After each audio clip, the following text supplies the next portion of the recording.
Good morning. Like, look at this lip tint. I applied this last night and then I forgot to take it off. And look at the stain. It's nice, right? I really love this lip tint or lip balm. Anyway, it's a bit gloomy today. The weather here in the UK is so temperamental. You just never know what you're gonna get the next day, the next minute, the next minute. So anyway, let's start our morning. Can someone please tell me if you have used the ordinary glycolic acid, if it's any good? I'm using this for my underarm and for my inner thighs, but I'm not sure if it's good to use for my face. So if you have tried this before, like, can you please advise if it's that good so I can start using this on my face, and also I use it for my scalp as well. The weather this morning is not really weathering. It's a bit foggy, but it's still early in the morning. It's only 6 o'clock in the morning, so we'll see if it's gonna change for today. So as you can see, it's foggy. Ayan, gawa lang tayo ng green tea. Ito yung tira sa green tea ko. Diba? Madami pa siya. Tapos isa. Cheers mga besh. Meron tayong mga sisi dito na nagme-message sa akin kung kumusta na ang likod ko. Maraming salamat sa inyo. Alam nyo, yung mga silent followers ko talaga, no, they are those people na palagi nila akong chine-check. And I really appreciate you all. Yung likod ko is on and off siya. Merong times na sobrang sakit. Merong times naman na like mild lang. Merong times naman na kalimutan ko na masakit yung likod ko. Alam mo yung ganun. So, it's an ongoing baby. So, I just have to deal with it. Kaya, maraming salamat sa inyo sa pag-check sa akin. I really appreciate you. At sa mga silent followers ko, maraming salamat. Halos lahat sa inyo ng mga silent followers, no, mga private accounts. And alam ko na pinaprivate yung mga account nyo for safety reason, for security reason. At pinafollow nyo ako for some reason. Meron pang isang sisi na sabi niya, alam mo Jen, you are my dose of happiness, and she lives in America and she likes watching my videos, and kaya nakapag-isip ako, babalik ako sa mini vlog, kahit mini vlog lang na, alam mo yon, yung konting snippet ng life ko sa daytime at saka hanggang sa nighttime. Kaya kasi you know, kahit simpleng ganito, meron talaga akong mga napapasayang tao na kahit, you know, yung talent ko lang is to talk dito sa camera. Nakikita nyo na I am genuine, at sabi nga ng isang sisi natin, parang nakikipag-usap ako sa kanya. And it's nice. At kapag kumakain siya, nanonood siya sa mga videos ko, and naaaliw siya. Kaya ginagawa ko to along video para kumakain ka, meron kang napapanood na mga mini vlog ko, yung ganon. Kaya maraming salamat sa inyo lahat na nag-follow sa akin, and I really appreciate you all, and I am so grateful. Thank you so much. Kapag maganda na ang panahon dito sa UK, makikita mo talaga na maglalabasan ng mga tao. Makikita mo yung mga daan, mga park, lalo na yung mga park, napakadaming tao, puno ng tao.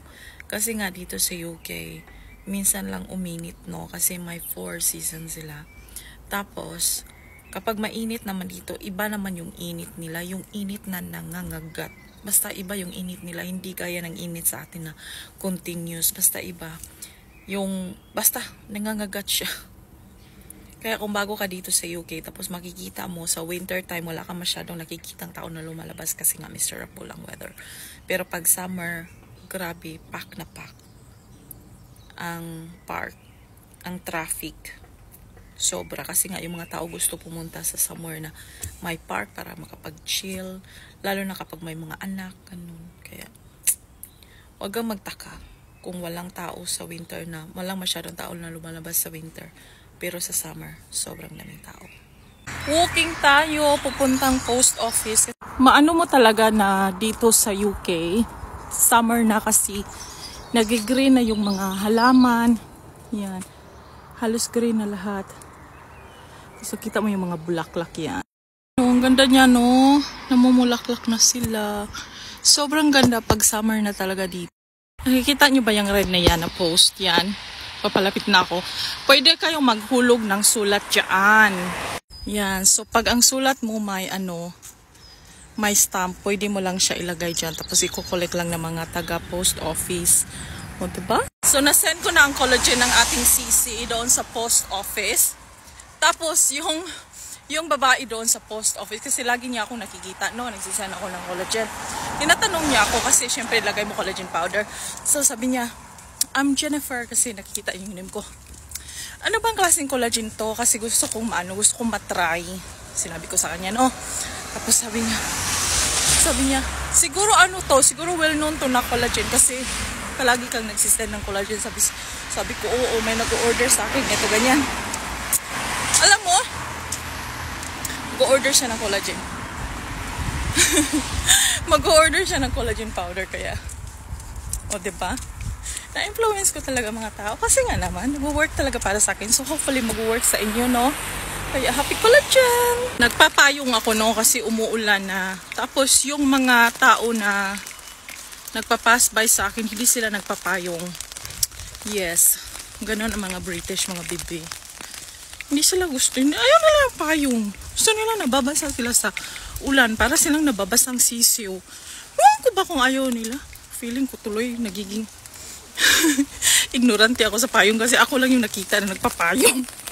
Kain tayo ng tanghalian. Meron kasi akong tira kagabi na pasta, kaya kain lang tayo.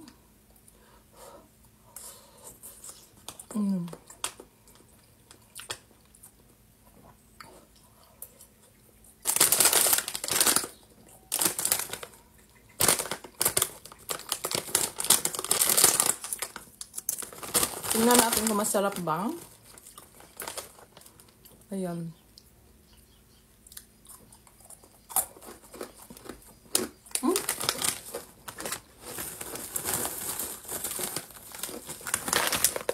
Ang tawag sa atin to, chicharon.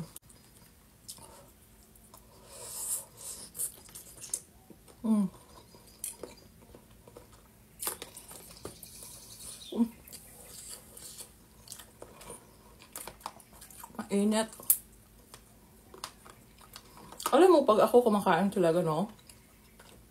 Gusto ko may crunchy-crunchy. Okay lang ba? Ewan ko ba?